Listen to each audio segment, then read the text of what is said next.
my new video setup. I like to record when I'm driving because you never know what you're going to see. Just like all those Russian crash videos, if I ever get in a wreck or see a wreck or see a UFO or whatever, then I want to have it on video. So this video is going to be about the bankers and the college student loans issue. And the most commonly reported side to this story is that the bankers, are charging too much for the student loans, which is true. Anybody would if they were given all of this cheap money from the Fed, and they would go out and loan it to all the liberal arts students. But there's an underreported side to the banks and the colleges and what's going on there. And what has basically happened is the banks have made this derivatives nightmare, and as time goes on it gets ever more complex to make it look solvent, that there is some way that the derivatives thing can have a happy ending.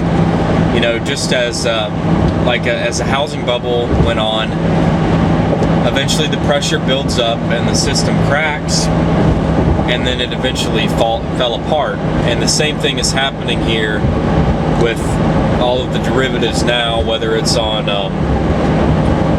Europe, gold, whatever. They have derivatives on everything. You can almost have a derivative on like the probability that so-and-so is going to fart on TV at some time of the day. It's ridiculous.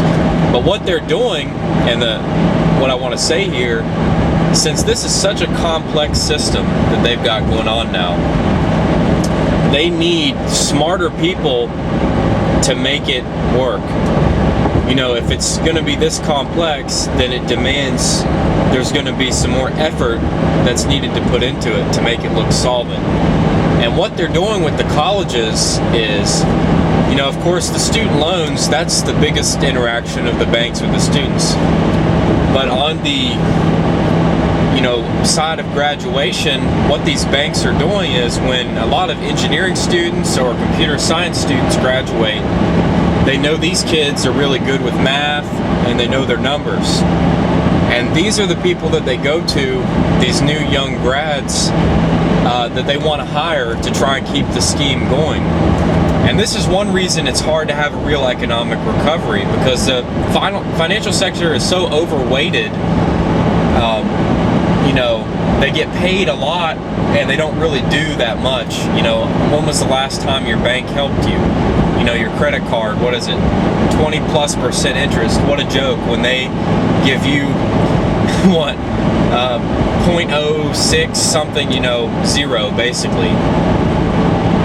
The financial sector doesn't really do much for us. It's a pretty self-serving thing, and they're hiring all these engineering grads, and we can't have real recovery because you need these engineering grads to go out and do real things. There needs to be another okay, I'll be cliche here, there needs to be another Steve Jobs. He wasn't really even a big college guy, but there needs to be another big tech thing that the engineers can go work on. And they're not doing that. They're choosing to go work for the banks. And it seems to me, I was never interested in that finance stuff as an engineering student, and I was lucky enough, it looks like I'm going to be okay and get a real productive job in oil and gas like I want to. But what they it's almost like they're hiring more engineers than they are the finance students and the business students, because those guys are useless. Their main thing, the MBAs and all them, their job is to sell the lie to you. Somebody has to go on CNBC and be like, oh, I'm the CEO, we're doing fine, oh, we don't cook the books. But it's anybody can tell you we don't cook the books, but it takes somebody special to actually do it and make it last. So the student loan thing is reported on a lot, but this is a very interesting dynamic that's been going on for a while. These financial bloodsuckers are taking the engineers, putting them to use for their own ends, and then, well, what are we left with? We're left with a bunch of engineers who, well, we're all good at math, but there's not any real technical skills being built up. You know, it's just somebody to work on this financial nonsense. And who's the winner? As always, China, Korea, India, any, you know, Asian country who develops real engineering talent.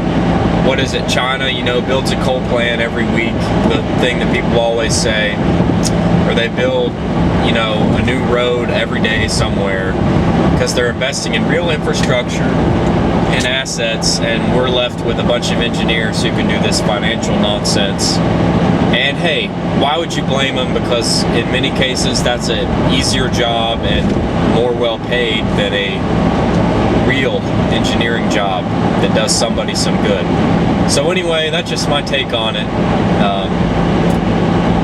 You know, I just thought it might be good for someone to have that insight. If you're not a college student, you might not notice it, but I notice it all the time when I go to the career fairs and to the job events, and it's that the banks, you know, the banks really try and kiss your ass if you're an engineer. Just kind of interesting. All right, I'm going to get on with my drive here. Peace.